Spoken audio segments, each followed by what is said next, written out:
ओम शांति।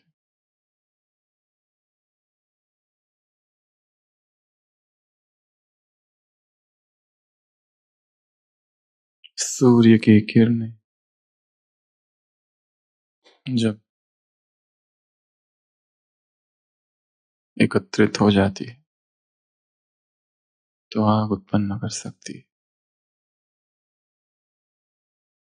मन की शक्ति है, जब एकाग्र हो जाती है तो ऊर्जा का विस्फोट होता है।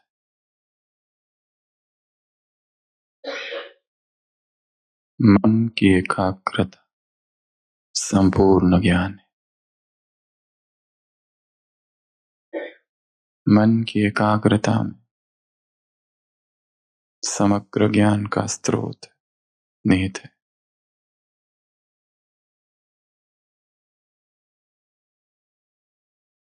ऊर्जा की अनुभूति, एकाग्रता की अनुभूति।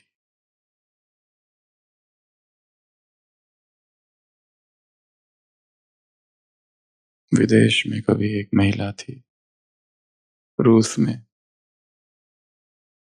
जिसके पास ऐसी अद्भुत शक्तियां थी, ऐसी मन की एकाग्रता थी कि वो अपने इर्द गिर्द जो वस्तुएं थी उन पर अपने मन को एकाग्र करती थी और वो वस्तुएं हिलने लगती थी। चम्मच, टेबल पर रखी हुई वस्तुएं,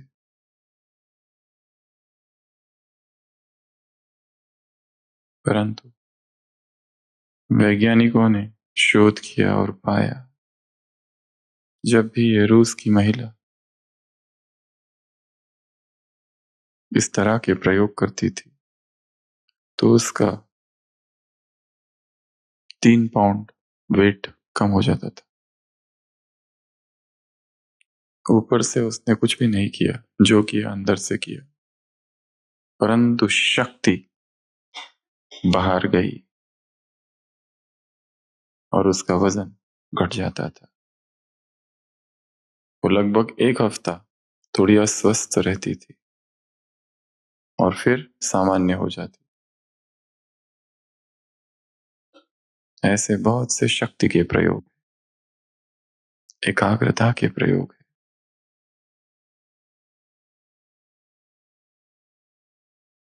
मन से विद्युत तरंग, विचार ऊर्जा है, एनर्जी। वो एनर्जी यदि एकाग्र हो जाए तो वस्तुओं को, चीजों को, भौतिक चीजों को, मटेरियल को प्रभावित कर सकती है। यहां तक कि संसार की जो चीजें हैं और उनके जो एटॉमिक नंबर्स है वो बदल सकते हैं।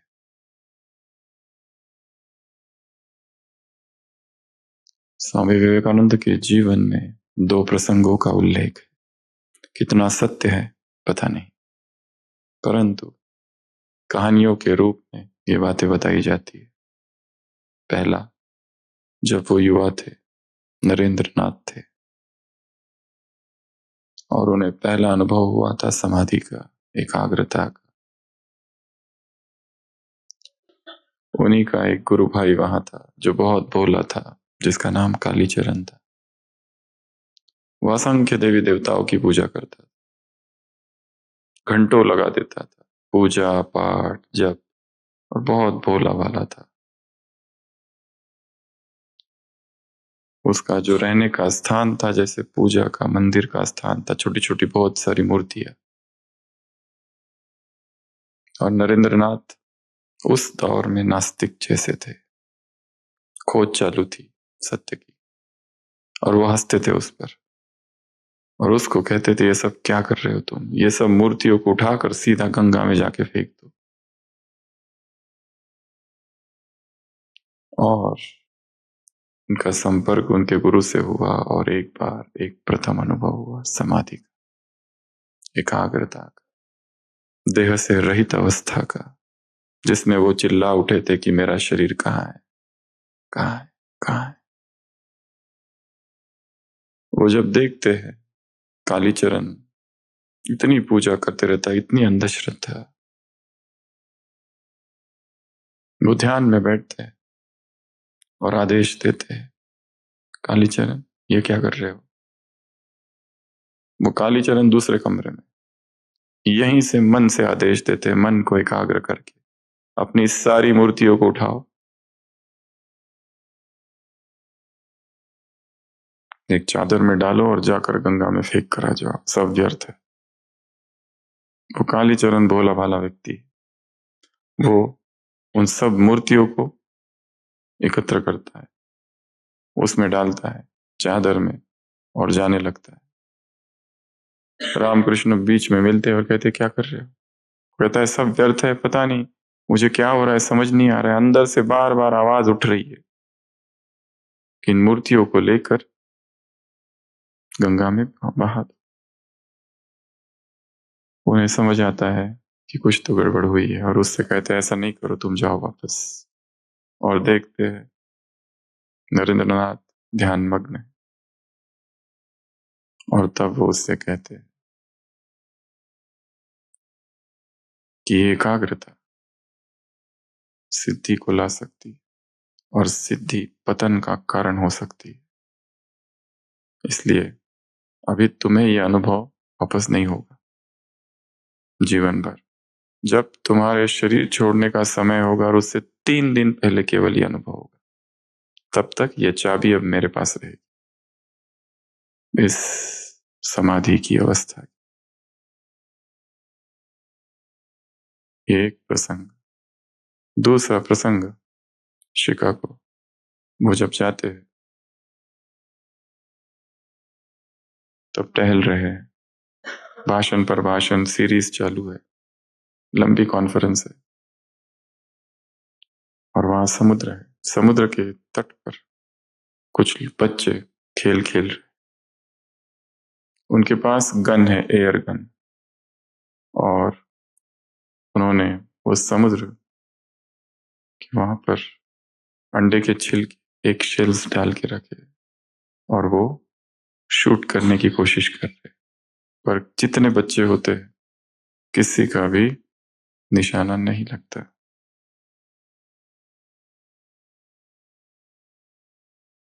वो बच्चे इस युवक से कहते क्या विल यू ट्राई, हमसे नहीं हो रहा है, आप एक बार कोशिश करके देखो। और वो लेते हैं और जितनी भी गोलियां उसमें से निकलती है एयर गन से, वो सभी निशाने पर लगती है और सारे एक शेल्स टूट जाते हैं। वो बच्चे बहुत खुश होते हैं और उनसे पूछते हैं आप बहुत एक्सपर्ट लग रहे हो इस बारे में, आपने शायद बहुत प्रैक्टिस की है।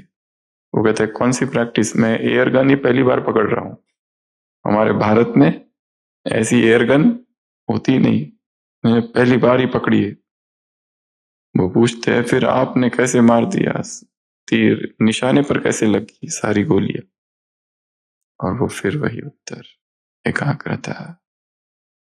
जब मन एकाग्र हो, मन स्थिर हो, तो सारी सिद्धियां, सारे कार्य स्वतः हो सकते। परंतु एकाग्रता के इस मार्ग में खतरा भी है।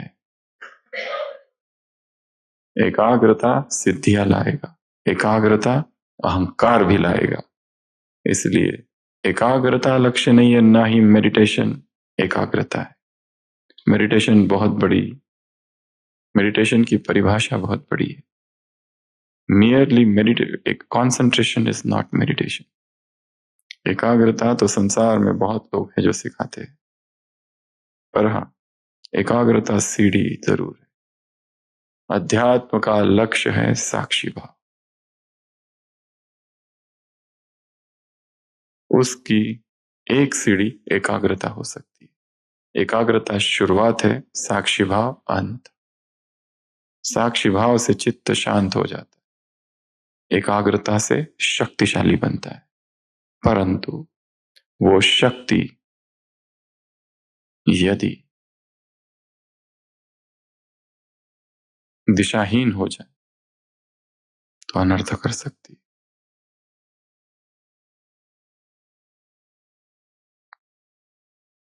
इस शक्ति को समझना है और उसे डेवलप करना। तो आज की अव्यक्तवाणी क्या कहा बाबा ने? क्या करो? क्या करो? कौन किसको देख रहा है?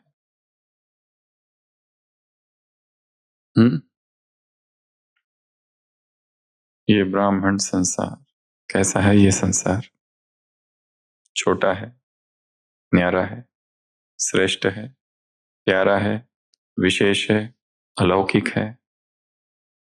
संसार में परिवार है, छोटे छोटे परिवार, ये बड़ा परिवार है। संसार में एक ही परिवार होता है छोटा सा, उसमें कितनी तकलीफें, कितनी झंझटें, कितने द्वंद्व होते हैं और लौकिकता होती है। ये परिवार कैसा है? इतना बड़ा, इतना लौकिक, एक न मिले दूसरे से, वन वन की काठी है यहाँ पर। कोई कहां से, कोई कहां से, कोई कहां से, परंतु सभी फिर भी एक सूत्र में बंधे हुए हैं। ऐसा परिवार और संसार में कहीं नहीं है। संसार में असंख्य आध्यात्मिक संस्थाएं हैं, परंतु वहां जाकर परिवार की अनुभूति नहीं होती है। वहां मेंबर्स है, ऑर्गेनाइजेशन है, सदस्य है, वहां फीस है, क्या कुछ है, या तो सन्यासी है, गुरु भाई है, परंतु परिवार जहां माता पिता हो और बाकी सब बच्चे, ऐसा कहीं नहीं है। तो क्या कहा बाबा ने? ये संसार कैसा है? अलौकिक। ये संसार कैसा है? बेहद का। ये संसार कैसा है? श्रेष्ठ। ये संसार कैसा है? छोटा सा। ये संसार कैसा है? न्यारा। ये संसार कैसा है? प्यारा, श्रेष्ठ, विशेष। और जो संसार के अंदर रहने वाले हैं वो कैसे है? वो भी विशेष है, वो भी श्रेष्ठ है। और एक एक पर जिम्मेदारी है। किस बात की? विश्व परिवर्तन की। तुम ऊंचे जाओगे तो संसार ऊंचा जाएगा, तुम नीचे जाओगे तो संसार नीचे जाएगा। सब कुछ तुम पर निर्भर है। तुम ऊपर, संसार ऊपर, तुम नीचे, संसार नीचे। तुम्हारी वृत्ति, दृष्टि, कृति सब संसार को प्रभावित कर रही है। तुम्हारा संकल्प संसार को प्रभावित कर रहा है। और मधुबन विशेष ये लाइट हाउस है, सेंटर, टीवी स्टेशन। यहां से किरणें संसार में फैलती।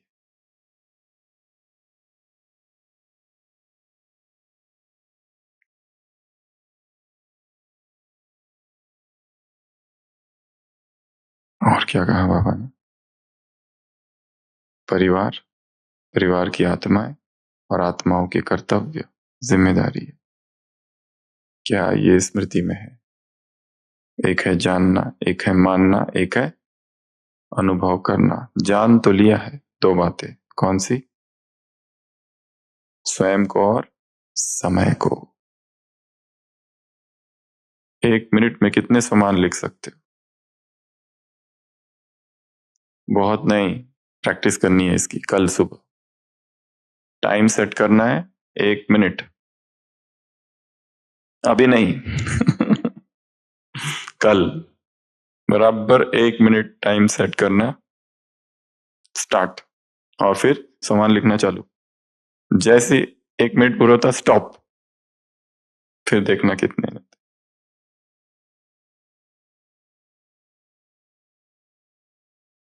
तो ये है पहली ड्रिल, पहला होमवर्क आज की मुरली से। 1 मिनट में कितना याद आता है? और एक बार अभ्यास किया, अभी थोड़ी देर के बाद नेक्स्ट वही अभ्यास, परंतु पहले समान रिपीट ना हो। या फिर इस अभ्यास को एक दूसरे रीति से लिया जा सकता है। कल साकार मुरली जो चलेगी, वो मुरली पूरी सुन लेना। सुन के पूरी हो गई, उसके बाद में एकांत में जाके बैठो, 1 मिनट अलार्म, और फिर लिखो क्या क्या याद आता है। तुम कौन हो? तुम कौन हो? कितना फास्ट याद आता। तो जानना, मानना और अनुभव, 3 प्रकार के अनुभव। कौन से? अच्छा, नीचे से साधारण, मध्यम और श्रेष्ठ। श्रेष्ठ अनुभव के लिए श्रेष्ठ एकाग्रता की आवश्यकता है। जब जब योग में हमें अनुभव हुआ होगा, सबने ये जाना होगा कि वो अवस्था एकाग्रता की अवस्था में हुआ था, वो अनुभव। मन बुद्धि एकदम स्थिर हो गई थी। हम अगर कहें कि हमने आज किसी को सकाश दी, ये कैसा माना जाए, ये कैसे माना जाएगा? क्या प्रमाण है कि सकाश पावरफुल थी? क्या होगा उस समय? मन बुद्धि क्या हो जाएगी? वन पॉइंटेड, इतनी एकाग्र हो जाएगी कि हमें दिखेगा कि हम यहाँ है, वो आत्मा यहाँ है, हमने सकाश दी और वो सकाश जा रही है और उस आत्मा को उस किरणों ने स्पर्श किया, टच किया। तो एकाग्रता अपने आप में अभ्यास है, प्रैक्टिस है। और आज हम देखेंगे इस एकाग्रता को लाने के लिए क्या किया जाए। मुरली में इसकी चर्चा नहीं है, मुरली में चर्चा है उसके फायदों की। किसकी चर्चा है? फायदे कैसे लाए, उसका क्या करना है? चिंतन।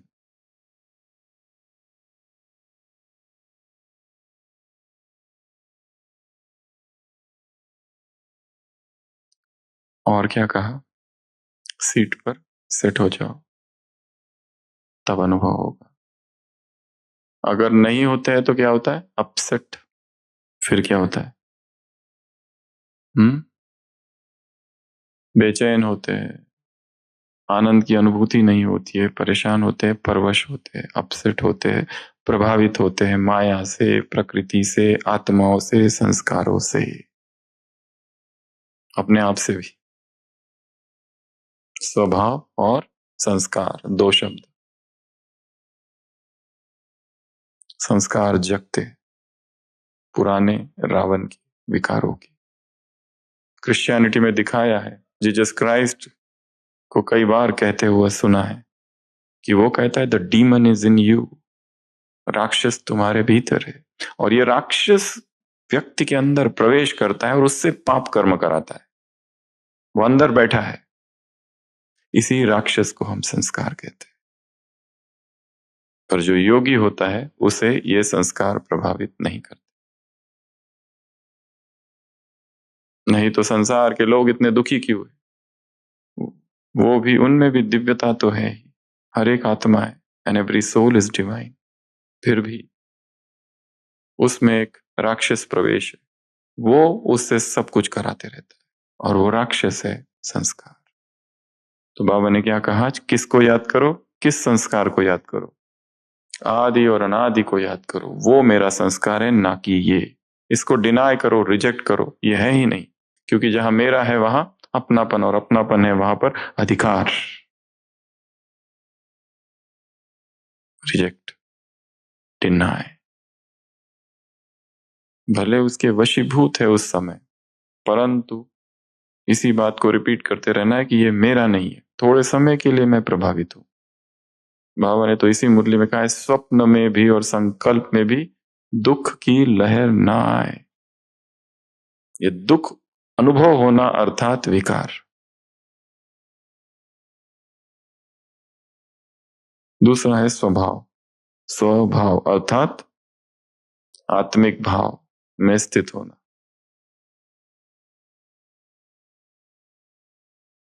तो ये जो कंसंट्रेशन पावर है, इससे क्या क्या होता है, इस मुरली में इसकी चर्चा है। पहला, क्या करती है? एकाग्रता की शक्ति तुम्हें निर्विघ्न बनाती है। कैसे? सहज। जहां एकाग्रता नहीं है वहां विघ्न ही विघ्न है। ज्ञान में एकाग्रता नहीं, मुरली याद नहीं रहेगी। योग में एकाग्रता नहीं, बुद्धि भटकेगी। एक है भटकता हुआ चित्त, एक है एकाग्र चित्त। सेवा में एकाग्रता नहीं तो क्या होगा?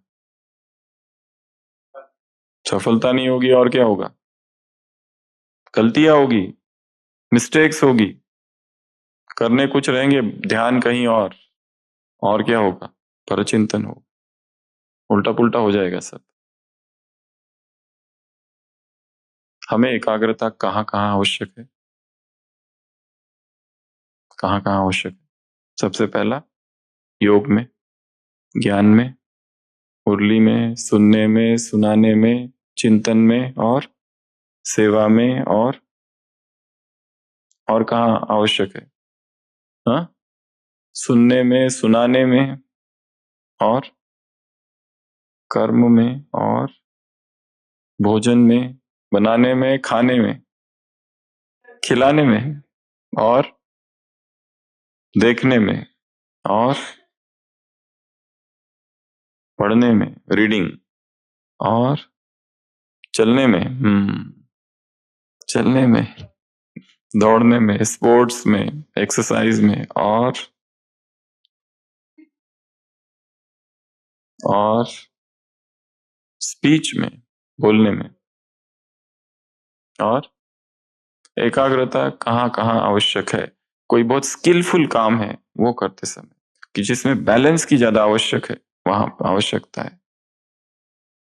ड्राइविंग करते समय, क्रिएटिव कार्य करते समय, कोई प्रॉब्लम को सॉल्व करते समय, कोई सम को सॉल्व करते समय, कोई समस्या के ऊपर चिंतन करते समय, कोई विकार से मुक्त होने के लिए चिंतन कर रहे, उसके ऊपर एकाग्रता चाहिए। एडिक्शन से फ्री होना है, उसमें एकाग्रता की आवश्यक है। और संशोधन करने में, रिसर्च करने में साइंटिस्ट कितना एकाग्र होता है। संगीत में एकाग्रता की आवश्यकता है, साइंस में एकाग्रता की आवश्यकता है, और डांस में एकाग्रता की आवश्यकता है, सिंगिंग में एकाग्रता की आवश्यकता है, और पेंटिंग में एकाग्रता की आवश्यकता है। हर कार्य कौशल जो भी है, सब में एकाग्रता की आवश्यकता है। Doctor profession, medical profession, lawyer, legal profession, कोई भी प्रोफेशन हो, स्कल्प्टर, मूर्तिकार, शिल्पकार, कवि, सबको क्या चाहिए? एकाग्रता चाहिए। अगर एकाग्रता नहीं तो ध्यान भंग हो जाता है, बुद्धि इधर उधर भटकने लगती है। कुछ जिस लक्ष्य के लिए आए वो लक्ष्य हम नहीं देखते, कुछ और देखने लगते।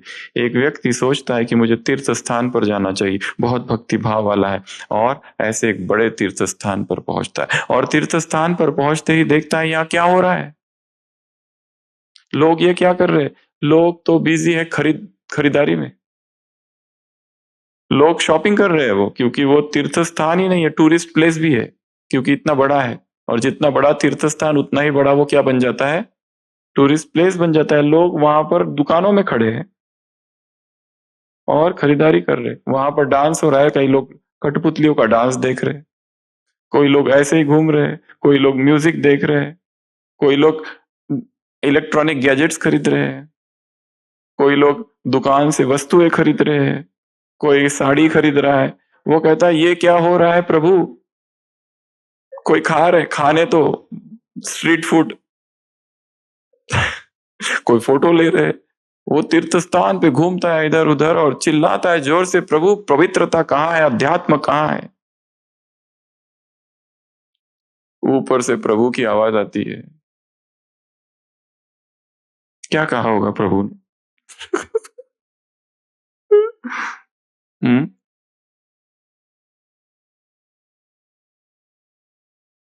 ये सारे लोग पहले मंदिर जाकर आए, इन्होंने अपनी पूजा पाठ जब तब पूरा किया, उसके बाद ये कर रहे हो। और तुम अभी अभी आए और ये कर रहे हो, तुमसे तो वो अच्छे है। ये ना भूलना कि तुम अभी अभी आए हो। बुद्धि भटकती है। आए किस लिए थे तीर्थ स्थान पर? जिसके दर्शन के लिए आए थे, और जो काम करने के लिए आए थे वही करो बस। यहाँ ये क्यों, वहां वो क्यों, इस डिपार्टमेंट में ऐसा क्यों, उस डिपार्टमेंट में वैसा क्यों?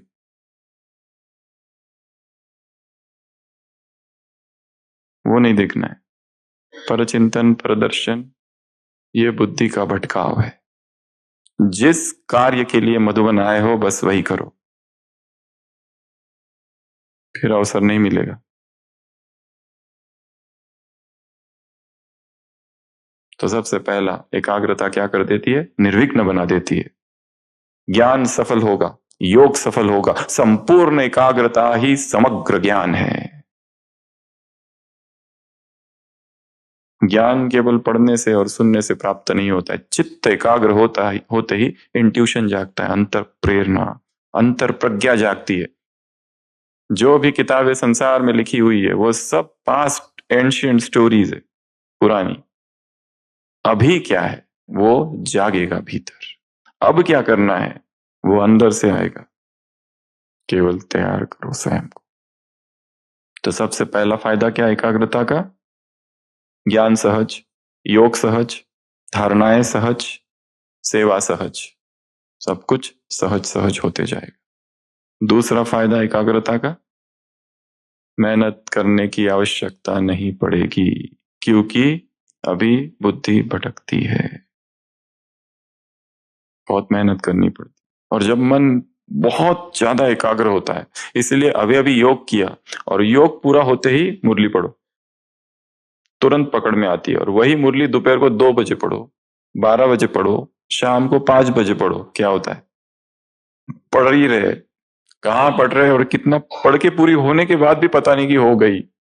होने के बाद पता चलता है ये पूरी हो गई। उससे भी आगे की स्टेज, सुनाने के बाद सुनाने वाला ये जानता है कि मेरी मुरली पढ़ के हो गई है, उसे भी नहीं पता उसने क्या सुना है। क्योंकि पढ़ने में तो सभी एक्सपर्ट है और सुनाने में तो पीएचडी हासिल है सबको, परंतु वो मैकेनिकल है केवल।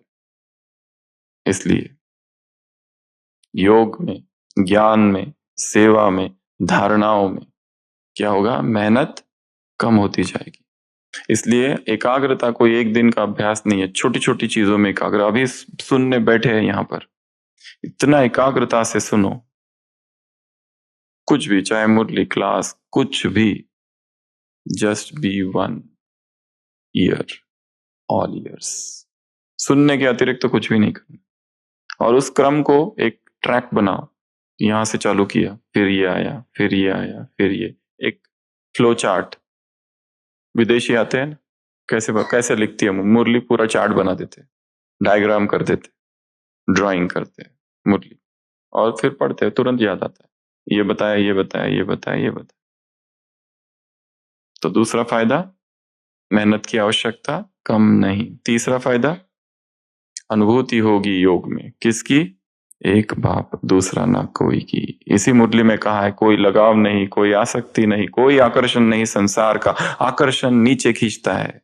तुम कौन हो? उड़ती कला वाले, ऊपर उड़ो। जब जब संसार का लगाव जागता है, क्या होता है?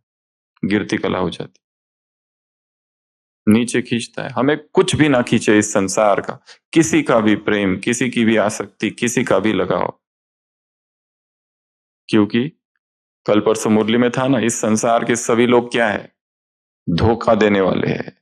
प्रीत किसी से भी नहीं करनी, अगर की तो धोखा मिलेगा, कंफर्म है।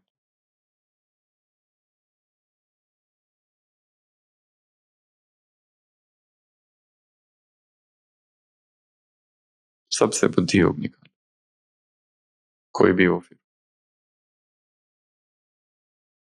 अगला फायदा, तो कौन सी अनुभूति होगी? बस एक में ही सब कुछ है। चौथा, एक रस। क्योंकि जब मन स्थिर होता है, एक रस होता है, भटकना बंद हो जाता है। और एक रस स्थिति अर्थात बहुत आनंद की अवस्था है। मूड फ्लक्चुएशंस नहीं है। सुबह सुबह बहुत अच्छा लगा, फिर डिस्टर्ब, फिर डिस्टर्ब, फिर डिस्टर्ब। कोई आके स्तुति करता है, खुशी होती है, कोई आके निंदा करता है, दुख होता है। अर्थात हमने अपनी शक्तियों को इन दो आत्माओं के प्रति समर्पित कर रखी है, सरेंडर कर दिए। वो डिसाइड करते हैं, वो, उनके पास रिमोट कंट्रोल है। वो रिमोट उधर से दबाते हैं, चलो इसकी तारीफ करते। प्रेस का बटन दबाया, खुशी, वो कहते हैं ज्यादा ही खुश हो रहा है, इसको नीचे लाना चाहिए। फिर दूसरा बटन दबाते हैं, निगेटिव में चला जाता है पूरा, सारी खुशी खत्म। Do not surrender your power to others. अपनी शक्तियों को समर्पित नहीं कर देना। हम डिसाइड करेंगे कब खुश रहना है और कब कब ज्यादा खुश रहना है। अगला फायदा,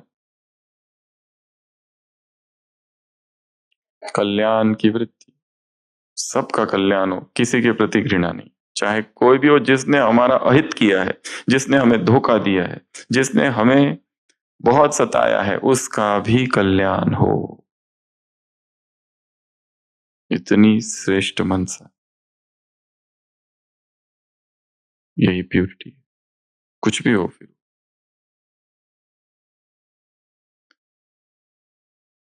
जैसे भगवान किसी से घृणा नहीं कर सकता, हम भी किसी से घृणा नहीं कर सकते।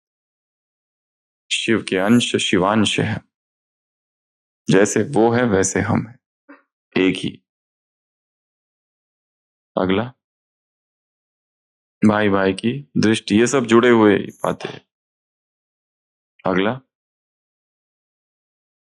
हर एक आत्मा के प्रति क्या स्नेह होगा, सम्मान होगा। उनके प्रति सम्मान जो हमें सम्मान नहीं देते, ज्यादा ही हो, मुश्किल है। और तीसरा, समान के कर्म, उनके प्रति समान के कर्म, स्वयं के प्रति समान के कर्म। हमारा स्वभाव है अवगुणों को देखना। ये सॉफ्टवेयर इंस्टॉल्ड है, क्या करना है इसको, अनइंस्टॉल्ड। जब भी अनइंस्टॉल करने जाते, सब कुछ होने के बाद में लास्ट में मैसेज आता है फेल्ड। लास्ट में मैसेज क्या आता है, 1 घंटे के बाद खुशी होती है कि अनइंस्टॉलेशन हो रहा है, हो रहा है, हो रहा है, हो रहा है, हो रहा है। क्योंकि सिस्टम में इतना डीप है वो कि कहाँ इंस्टॉल किया गया है पता ही नहीं। सिस्टम भी कंफ्यूज्ड है। कोशिश उसने भी की पूरी 1 घंटा, पर लास्ट में मैसेज क्या आया, फेल्ड, फाइल मिसिंग। इंस्टॉल कहाँ हुआ है वही पता नहीं। शिवरात्रि का अवसर है, एक बेटा अपने पिताजी के साथ मंदिर जाता है, सोचता है आज जगराता है, रात भर जागेंगे, शिव भक्त होंगे, बहुत बड़ा शिव मंदिर है। और वो वहां जाकर देखता है तो क्या देख रहा है, लोग सो रहे हैं मंदिर के अंदर।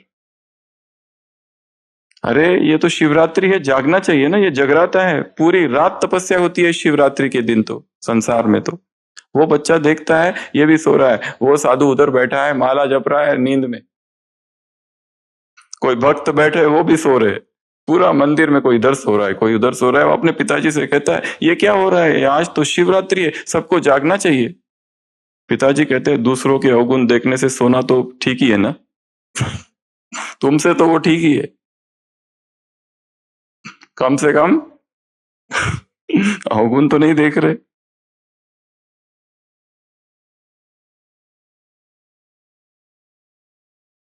सातवां, हर आत्मा के प्रति स्नेह, सम्मान और समान के कर। आठवां, मालिकपन की स्थिति, परवश स्थिति से मुक्त। और परवश जो आत्मा होती है वो किसी के अधीन होती है, वो आत्मा डिसाइड करती है उसका सब कुछ। परवश, इन्फ्लुएंस्ड, प्रभावित, उसके अपने कोई विचार नहीं है, उसका अपना कोई डिसीजन नहीं है। कोई भी डिसीजन लेना है जीवन का, क्या करते, तुरंत फोन लगाएंगे। अगर सामने वाला फोन नहीं उठाता तो उससे दुखी, उससे नाराज, उस पर गुस्सा। एकाग्रता की शक्ति हमें क्या बनाएगी, मालिक। अपने जीवन के जितने महत्वपूर्ण डिसीजन है वो कैसे है, हमें खुद लेना है।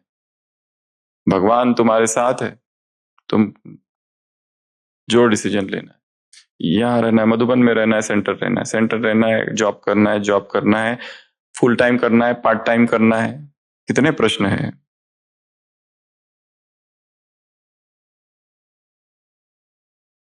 सब छोड़ के यहां आ जाना है कि यहां का सब कुछ छोड़ के वहां चले जाना है?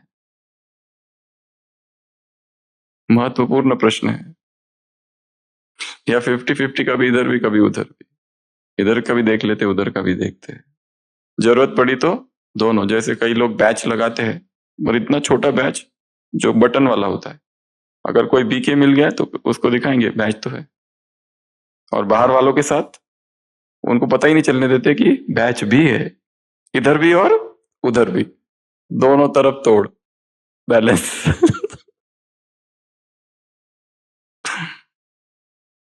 तो एकाग्रता की शक्ति से क्या होगा? पराधीनता खत्म होगी, पैरासिटिक एग्जिस्टेंस। दूसरे पर आश्रित है, पराश्रित है, हर चीज के लिए, इमोशंस, डिसीजंस, पैसा, हर चीज के लिए।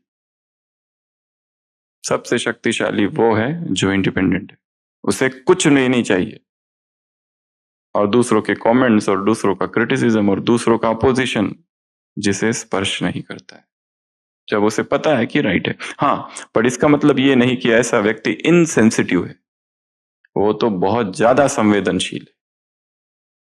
पर यह अध्यात्म में परिपक्वता है एक तरफ, तो दूसरी तरफ अत्यंत सहनशील, संवेदनशील भी है, रिसेप्टिव है, पकड़ता है बहुत फास्ट आत्माओं के मन में क्या है, मंशा क्या है उनकी। अगला, एकाग्रता की शक्ति क्या करती है? दृढ़ता लाती है। एकाग्रता होगी तो जो संकल्प हम एकाग्र अवस्था में करेंगे वो दृढ़ होगा, और फिर वो सफल भी होगा, गले का हार होगी सफलता। जो डिसीजन स्कैटर्ड अवस्था में लिया गया है, डिसीजन लिया है, करना है नहीं करना है, हाँ ना हाँ ना। भीष्म प्रतिज्ञा कैसी थी? एकाग्रता की थी। चाणक्य प्रतिज्ञा कैसी थी? एकाग्र अवस्था में की हुई प्रतिज्ञा थी। महाराणा प्रताप की प्रतिज्ञा कैसी थी? एकाग्रता की अवस्था में। शिवाजी की प्रतिज्ञा कैसी थी? एकाग्रता की अवस्था की प्रतिज्ञा थी।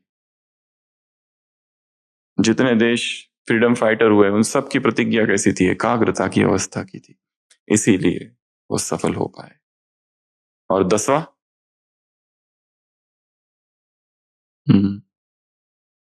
जो पराधीन आत्माओं की, परवश आत्माओं की निशानी है, वो इधर फायदे में गिना जाएगा। सुख होगा, चैन होगी, आनंद होगी, शांति होगी। एकाग्रता से क्या होगा?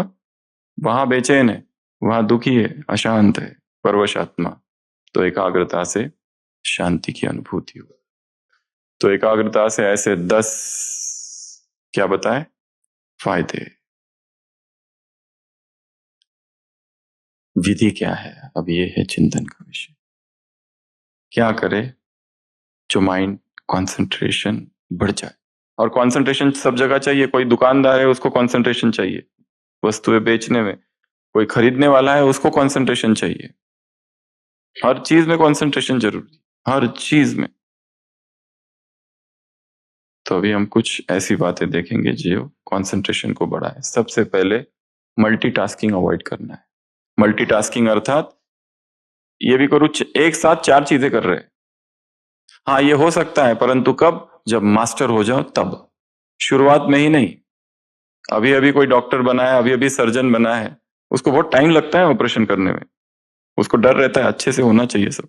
और जो मास्टर सर्जन होते हैं, आते हैं गुनगुनाते हुए, ओटी में उनको ओल्ड म्यूजिक चाहिए, उसके सिवा ऑपरेशन ही नहीं करते। उधर गीत बजता रहे, इधर ईयरफोन लगा रहता है, आराम से करके नेक्स्ट नेक्स्ट नेक्स्ट। उनके लिए खेल है, क्योंकि मास्टरी है। पर शुरुआत में मल्टीटास्किंग नहीं करनी, एक समय पर एक ही काम करो। मुरली पढ़ रहे हो, इधर मुरली भी पढ़ रहे हो, फिर बीच बीच में मोबाइल बजता है, अच्छा मैसेज, हाँ फिर कहाँ थे? बाप को याद करो, बाप आए हैं तुम्हें घर ले जाने, काम विकार महाशत्रु, अच्छा फिर मैसेज, हाँ तुम्हें दिव्य गुण भी धारण करने हैं और बाप तुम्हें ले जाने आए हैं, देह सहित देह के सब मिटा दो, फिर कुछ और आया, फिर खिड़की से कौन जा रहा है? अच्छा वो तो घर गया था, वापस आ गया क्या? अच्छा हाँ, धारणा के लिए मुख्य सार, एकाग्रता की शक्ति धारण करने वाले।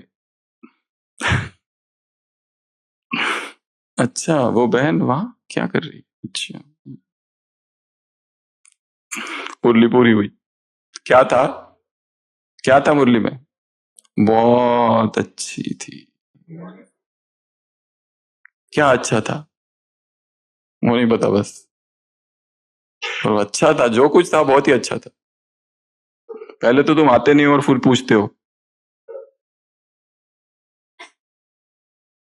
Avoid multitasking. दूसरा,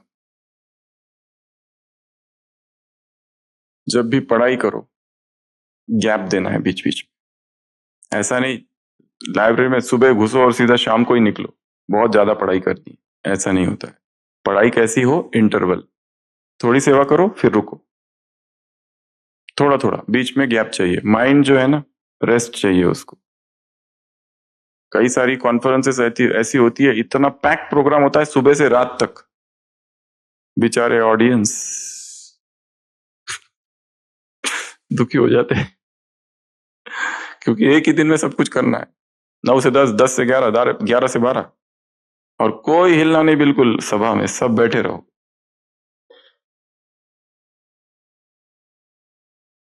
क्या करना है? गैप देना। मुरली पढ़ रहे हैं, मुरली भी पढ़ने की विधि है। एक पैराग्राफ पढ़ लो, अब रुको थोड़ा, या तो रिवाइज करने की कोशिश करो या कुछ तो करो, पर थोड़ा सा रुक जाओ। सीधा पूरा के पूरा पढ़ लिया, और पढ़ते भी किस लिए? संतुष्ट होता है, हो गया पढ़ के, काम पूरा हुआ, आज का काम पूरा हुआ, बस। वो भी एक मेंटल हैबिट है, बस उसलिए पढ़ रहे हैं। इसलिए धारणा भी नहीं हो पाती। नहीं तो एक ही वाक्य, एक ही पैराग्राफ में कुछ तो ऐसा है जो कभी हमने सुना नहीं, देखा नहीं, चिंतन नहीं किया, ऐसी कोई ना कोई नई पॉइंट है उसमें। तो दूसरी विधि क्या है? क्या? तीसरा, देखना। क्या करो? लक्ष्मी नारायण का ये जो चित्र है, बाबा कहते पिक्चर के सामने बैठ जाओ और देखो। देख लिया, अब ये आंखें बंद करो और सोचो, रंग कौन सा थे, कौन से था, क्या क्या था, कलर कौन से थे, जेवर कौन कौन से थे, मुकुट कैसा था। Try to remember. या फिर कंसंट्रेशन बढ़ाने के लिए टेक्निक्स क्या होती है? इस कमरे में एक बार देख लो, ये ये है ना, पूर्वज, सबको देख लो एक बार। अब आंखें बंद करो, याद करो। नहीं, पर पहले पता चाहिए कौन कौन है नहीं तो ये वैसा ही हो जाएगा, किसी को दिखाओ चाइनीज और उसको बोलो पढ़ो, वो कहता है मुझे नहीं आ रहा है, बोलते कोशिश तो करो। अरे क्या कोशिश करूं, पता ही नहीं, वो चित्र पिक्चर के रूप में अल्फाबेट है, कैसे आएगा? वैसे पहले पता चाहिए, उसके बाद ही। या फिर कुछ भी, कोई भी एक चित्र देख लो, और कितने चित्र लगे हुए। या फिर जहां मुरली सुनते हो, जो सेंटर है, वहां पर स्लोगन्स लगे रहते हैं। ओम शांति भवन में स्लोगन रखे रहे, तो कई बार स्लोगन पढ़ लो, और अगले दिन जब बैठते हो तो सोचो कि मेरे इस राइट हैंड के पास कौन सा, उस गेट नंबर 1 में कौन सा स्लोगन लगा हुआ है, याद करने की कोशिश करो।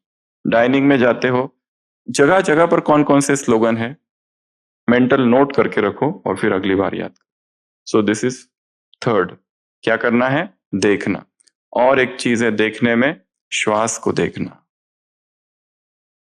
एकाग्रता से बैठ जाओ और श्वास को देखो, श्वास आ रही है, श्वास जा रही है, एकाग्रता। तीसरा है संवेदना, पूरे शरीर पर जो सेंसेशंस होते, एकाग्रता, 1 घंटा बैठ जाओ और ऊपर से नीचे, नीचे से ऊपर तक किस तरह की संवेदना है, कहीं दर्द है, कहीं खुजली है, मन एकाग्र होगा इससे। अगला, डिस्ट्रैक्शंस अवॉइड करने हैं। अगर पढ़ना है, मोबाइल बंद कर दो, ऑफ कर दो, बाजू में रख दो। खिड़की से बार बार देखते हो, खिड़की बंद कर दो। पढ़ते हो और बार बार किचन में जाते हो, फिर देखते हो कुछ है क्या खाने का, डब्बे में हाथ, वो सारी चीजें हटा दो। डिस्टरबेंस है, जो भी डिस्ट्रैक्शंस है, उन सबको हटाओ वहां से, जो भी मन को भटकाने वाली चीज है। उसमें और एक है, स्पाइडर टेक्निक होती है एक, जो साइकोलॉजी में सिखाई जाती है। स्पाइडर क्या होता है? वो स्पाइडर होता है ना, वो ट्यूनिंग फोर्क अगर लो और उसको उसके जाले के पास लगाओ तो वो देखता है क्या है क्या है, पर कंटिन्यूअस रखो, वो देखना बंद कर देता है। जैसे रेलवे स्टेशन पर देखा होगा, भिखारी सोते हैं, उनको डिस्टरबेंस नहीं होता। हमको अगर कहो कि तुम सो जाओ यहाँ, हमको नींद आएगी क्या? बिल्कुल नहीं। उन लोगों को नींद तब नहीं आती है जब रेलवे की स्ट्राइक होती है कि रेलवे आ क्यों नहीं रही, आज नींद ही नहीं आ रही है, उल्टा हो रहा है उस आवाज को क्या करना है? स्वीकार कर लेना है। जैसे बाजू वाला खर्राटे लेता है, हमारे मन में विरोध है, कौन सा? कि मुझे कमरा बदलना है सबसे पहले तो, और उसकी कोशिशें चालू है, या फिर इसको कुछ करूं। Accept that as a music. उसको स्वीकार कर लेना। उस स्पाइडर, ये है स्पाइडर टेक्निक। ये जो डिस्ट्रैक्शंस आ रहे हैं ना, ध्यान नहीं देना, वो होते रहेंगे। गाड़ी आ रही है, गाड़ियां जा रही है, कोई बात करता है, अचानक मोबाइल बजता है, बजने दो, कुछ फर्क नहीं पड़ता। जिसका बज रहा है बजने दो। दरवाजा जोर से खुलता है, कोई जोर से बैठता है सोफा पर, डिस्ट्रैक्शंस। उसके बाद अगला है डेडलाइन सेट करनी है। जब तक डेडलाइन सेट नहीं है, एकाग्रता नहीं आती। अच्छा, तुमको किताब पढ़नी है, कब पढ़नी है? पढ़ो जब भी टाइम मिले। अब सोच लेना कभी नहीं होने वाला। उसको बोलो 3 दिन में पढ़ के मुझे वापस चाहिए, तो वो पढ़ता है। 3 ही दिन है उसके पास। डेडलाइन सेट करनी है, मुझे ये किताब 3 दिन में खत्म करनी है। फिर इमरजेंसी सिचुएशन जागती है, तब एकाग्रता आती है। उसके सिवा एकाग्रता नहीं आती है। इसलिए जो भी किताब मिले, पहले संकल्प क्या करना है? पढ़ना है। दूसरा काम दे रहे सब, ज्ञानामृत। लक्ष्य रखो 15 तारीख के अंदर उसे मुझे पढ़ के पूरा करना है, हर मास की। क्योंकि कई सेंटरों पर लेट पहुंचता है, 8 तारीख 10 तारीख। क्या लक्ष्य रखेंगे? 15th I have to finish it. World renewal magazine है, सब पढ़ लो एक बार, क्योंकि उसमें बहुत अच्छे अच्छे अनुभव होते हैं लोगों के। मन को बिजी रखना है, तो डेडलाइन सेट करना है। उसके बाद में अगला है कंसंट्रेशन बढ़ाने के लिए एक्सरसाइज। डेली क्या चाहिए? एक्सरसाइज चाहिए। बॉडी में फ्लो हो। लोगों को एक्सरसाइज करना बंद कर दिया है, एक्सरसाइज ही नहीं है। एक्सरसाइज चाहिए, चाहे वॉकिंग हो, चाहे जिम हो, वर्कआउट हो, प्राणायाम हो, योगासन हो, कुछ तो चाहिए। शरीर का एक एक जॉइंट, एक एक चक्र है। ये चक्र जो है वो ऊर्जा का स्रोत है, वो हिलना चाहिए। शरीर में ऊर्जा बहने लगे। 24 घंटे में एक बार और हफ्ते में 6 दिन एक्सरसाइज जरूरी है। एक दिन छुट्टी, चीटिंग डे। या फिर ये भी कहा जाता है कि एक दिन शरीर को आराम दे दो, और बाकी एक्सरसाइज मस्ट है। और एक्सरसाइज से क्या होगा? कंसंट्रेशन बढ़ेगा। और एक्सरसाइज करते समय भी कितना कंसंट्रेशन लगता है। प्रेजेंट मोमेंट में हम जीते। वो एक ही समय है कि जब शरीर स्ट्रेच हो रहा है, ये मीठा मीठा दर्द हो रहा है उस स्ट्रेच के साथ। अब ये जब स्ट्रेच हो रहा है तो जीवन की कोई घटना थोड़ी याद आती है। अब बुद्धि कहाँ है? यहाँ। या दुखी होते हो? बिल्कुल नहीं। You live in the present moment exercise में। उसके बाद है भोजन। जितना भोजन गरिष्ठ होगा, जितना भारी करने वाला होगा, उतनी एकाग्रता की शक्ति कम होगी। जितना वो हल्का होगा, तरल होगा, अपने आप एकाग्रता बढ़ेगी। नहीं तो फूड कोमा करके एक टर्म है। फूड कोमा अर्थात खाओ और सीधा 6 घंटा कोमा में, नशे में चले जाते, पता ही नहीं चलता है क्या है क्या नहीं। दोपहर का भोजन किया, ड्यूटी है 4 बजे, उठते हैं तो देखते हैं 6 कैसे बज गए, पता ही नहीं चला। और 6 बजे भी उठने की इच्छा नहीं होती है। फूड कोमा कहा जाता है इसे। इसीलिए हल्का कर दो उसको। उसके बाद में अगला, हार्ट और माइंड को एक करो, तो एकाग्रता होती है। जो कर रहे हो उसमें इमोशंस को डाल दो अपने, तो ही एकाग्रता बढ़ती है। खाली ऊपर ऊपर से किया तो नहीं होगा। कुछ भी कर रहे हो, चाहे भोजन बना रहे, क्या करना है? मनोभाव से करना है। उसमें अपने उड़ेल दो अपनी आत्मा को, तो अपने आप एकाग्रता बढ़ जाएगी। उसके बाद में इंटरेस्ट। एकाग्रता कैसे बढ़ती है? इंटरेस्ट। बच्चा है, उसको बिल्कुल इंटरेस्ट नहीं है मैथ्स में, उसको कुछ याद नहीं रहता है, पर उसे ये पता है कि पिछले साल क्रिकेट में उसने कितने रन बनाए थे। सब कुछ याद है उसे क्रिकेट का। क्यों? क्योंकि उसका इंटरेस्ट उसमें है।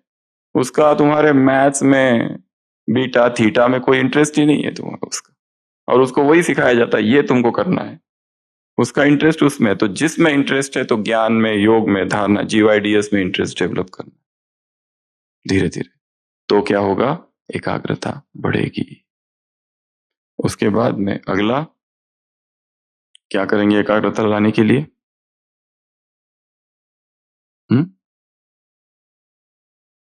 समय को व्यर्थ नहीं कराएंगे, या फिर टाल मटोल ना करना, बहानेबाजी ना करना, तो एकाग्रता बढ़ेगी। अर्जेंसी क्रिएट करना तो कॉन्कर प्रोक्रेस्टिनेशन कहा जाता है इसको, तो एकाग्रता बढ़ती। और क्या करेंगे एकाग्रता लाने के लिए? टाइम टेबल बनाओ अपना। और क्या करेंगे एकाग्रता लाने के लिए?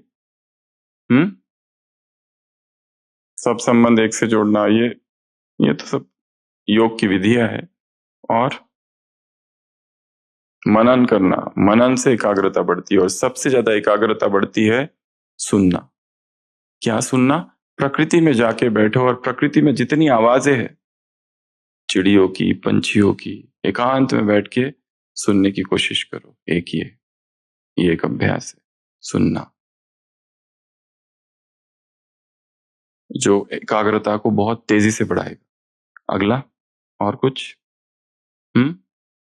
साइलेंस एकाग्रता को बढ़ाता है, एकांत एकाग्रता को बढ़ाता है। और पूरी दिनचर्या को सेट करके रखना है, प्रायोरिटाइज करना है, सबसे इंपॉर्टेंट कौन सा काम है। और फिर ये महत्वपूर्ण नहीं है, सुबह उठते ही महत्वपूर्ण क्या है? योग, धारणा, सेवा। या सेवा बाद में है, सुबह सुबह उठ के वो सब नहीं चालू करना। प्रायोरिटी क्या है? तो एकाग्रता बढ़ेगी। स्पोर्ट्स एकाग्रता बढ़ाता है, साइलेंस एकाग्रता बढ़ाता है। तो बहुत सी विधियां है और अपनी विधि खुद खोजनी है कि मेरे लिए सबसे उपयुक्त कौन सा है, कि जिससे मैं एकाग्रता को मैं अपनी बढ़ाऊं। तो ये हो गई एकाग्रता। फिर बाबा ने उड़ती कला की बातें की है पार्टियों से मुलाकात में। क्या कहा उसमें?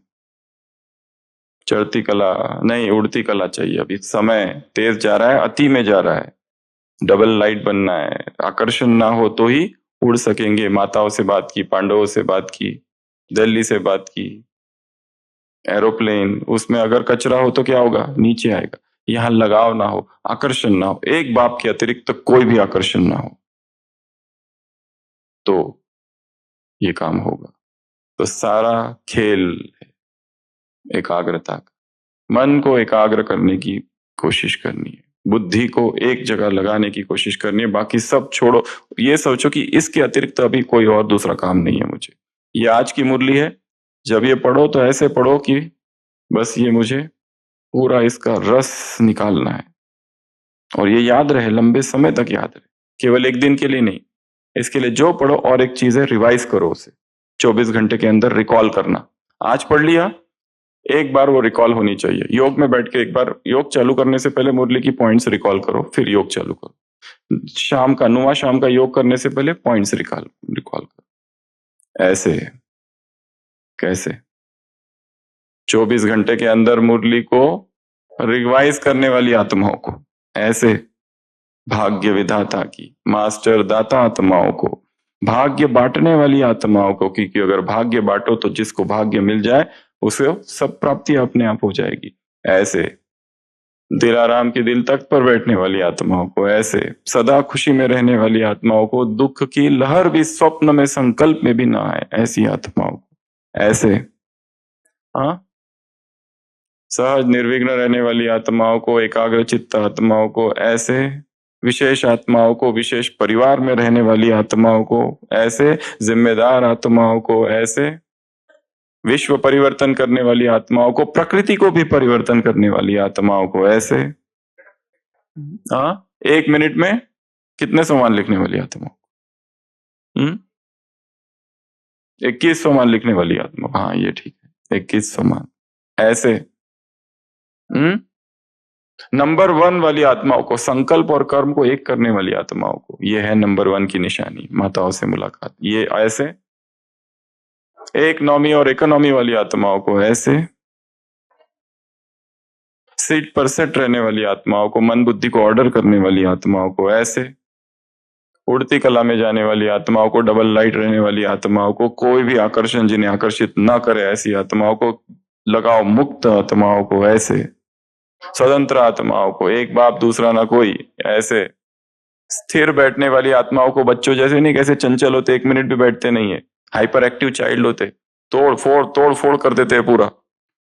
5 मिनट के लिए कहीं जाते हैं तो उपद्रव मचा देते हैं, बहुत मुश्किल होता है, उनको हाइपर एक्टिव चाइल्ड कहते हैं।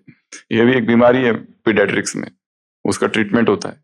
ऐसे श्रेष्ठ कर्म करने वाली आत्माओं को ऐसे, समय के महत्व को जानने वाली आत्माओं को ऐसे, उड़ने वाली आत्माओं को और ढेर सारे सुमानों वाली आत्माओं को बाप दादा का याद, प्यार, गुड नाइट और नमस्ते। हम रूहानी बच्चों की रूहानी बाप दादा को याद, प्यार, गुड नाइट और नमस्ते।